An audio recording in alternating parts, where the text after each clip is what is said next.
இன்னைக்கு எப்படி சொல்லட்டுங்க, ஊரே திருவிழாவா இருக்கு. என் பையன் இருந்திருந்தா அவனும் நல்லா இருந்திருக்கும். அவன் இல்லாதது எங்களுக்கு பெரிய இழப்பு தாங்க. எங்களால ஈடு கட்ட முடியாத இழப்பு என் பையன்.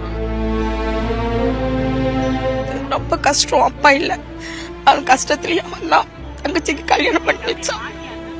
அதுக்கப்புறம் இப்பதான் நல்லா இருக்கும்னு கொஞ்சம் மேல வந்தோம். அதுக்குள்ள இந்த பிரச்சனை வந்துருச்சு. இவனும் என்னை விட்டுட்டு போயிட்டான். நிறைய நாங்க டிவி போன்ல டிவிலாம் பார்த்து ஏன் கொடுக்குறீங்கன்னு கேட்டாங்க. எல்லாரும் எப்படி நமக்கு தெரியாது. ஆனா என்ன மாதிரி இருக்கவங்களுக்கு இந்த வேலை வந்து ரொம்ப எப்படி சொல்லட்டுங்க, நாங்க உயிர் இருக்க வரைக்கும் மறக்க மாட்டோம்.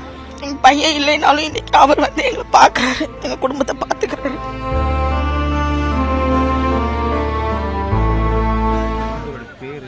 ரவிகிருஷ்ணா அவன் இன்ஜினியரா இருந்தாங்க, சிவில் இன்ஜினியரா இருந்தான். சொந்தமா வேலை எடுத்து செஞ்சுட்டு இருந்தான். 2 வருஷம் முன்னாடி சூப்பர்வைசரா போயிட்டு இருந்தான். 2 வருஷமா தான் வேலை எடுத்து ரொம்ப கஷ்டம். அப்பா இல்ல, அவன் கஷ்டத்துலயே அவன் தான் தங்கச்சிக்கு கல்யாணம் பண்ணி வச்சான்.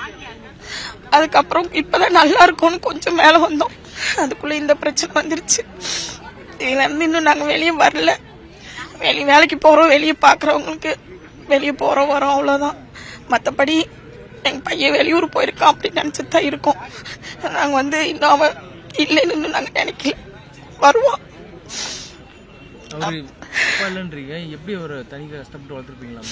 ஆமாங்க, எனக்கு அவங்க அப்பா இறந்து 11 வருஷம் ஆச்சு.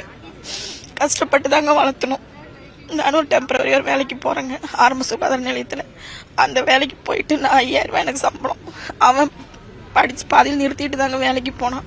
அதுக்கப்புறம் இப்பதாங்க படிச்சு முடிச்சு வேலைக்கு போனான். கஷ்டப்பட்டு தாங்க 2 பிள்ளைகளை படிக்க வச்சோம். இப்பதான் கொஞ்சம் நல்லா இருக்கும்னு நினைச்சோம்.